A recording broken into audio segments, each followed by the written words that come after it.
Саламатсызбы? Эгер сиз биздин арнага жанадан кирсеңиз, арнамызга жазылыңыз және лайк басыңыз. Барчаңыздан Алла разы болсын. WhatsApp мессенджердегі қоңыраулар кезінде экранды бөлісу функциясын қамтитын Android құрылғыларына арналған жаңартуды сынап жатыр.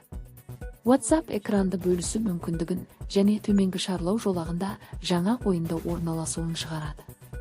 Экранды ортақ пайдалану функциясы қоңырау кезінде панельде орналасқан және оны пайдаланған кезде қоңыраудың басқа қатысушылары пайдаланушының экранын көре алады.